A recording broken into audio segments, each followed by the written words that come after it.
সকাল থেকেই চলছে অযোধ্যায় বৃষ্টি এবং এই বৃষ্টির আবহাওয়াতে আপনি যদি চান কাজের বিরতির ফাঁকে একটা খুব সুন্দর উপন্যাস পড়তে ছোট, তো আজকের ভিডিওটি আপনাদের জন্য। উপন্যাসটির পৃষ্ঠা সংখ্যা বেশি নয়, ১৬০ পৃষ্ঠা। আপনারা চাইলেই উপন্যাসটি পড়ে ফেলতে পারেন। আপনাদের মন ছুঁয়ে যাবে, আমি কথা দিলাম। তো চলুন ভনিতা না করে উপন্যাসটির সাথে আপনাদের একটু আলাপ পরিচয় করিয়ে দিই। উপন্যাসটি হলো সুবর্ণ বসুর লেখা জ্যোৎস্নাময়।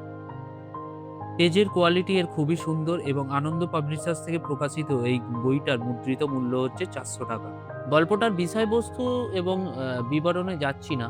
লেখক কিন্তু খুব সুন্দরভাবে গল্পটিকে সাজিয়েছেন এবং দুটি সময়কে সমান্তরালে রেখে, খেই না হারিয়ে যেভাবে আমাদের গল্পের মধ্যে দিয়ে এগিয়ে নিয়ে গেছেন সেটা কিন্তু খুবই প্রশংসনীয়। এবং ধরুন গল্পের বিষয়বস্তুগুলোর অগ্রগতি, বিভিন্ন চরিত্র সেই চরিত্রগুলোর অগ্রগতি কিন্তু আমাদের মনে একটা রহস্যের উন্মোচন করে। যেটা কিন্তু আমার মনকে ভরিয়ে দিয়েছে। তো ১ম লেখা পড়লাম সুবর্ণ বসুর 'জ্যোৎস্নাময়'। অনেক মাস আগেই বইটা কিনেছিলাম, পড়লাম এবং ওনার আরো ২ টো বই আমার সংগ্রহে আছে। সেগুলো পরের কোনো ভিডিওতে আপনাদেরকে দেখাবো।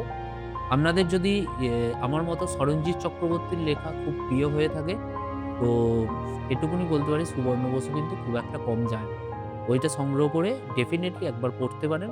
হতাশ হবেন না এবং যারা পড়েছেন অবশ্যই কমেন্ট সেকশনে আমাকে জানাতে ভুলবেন না। তো টাটা।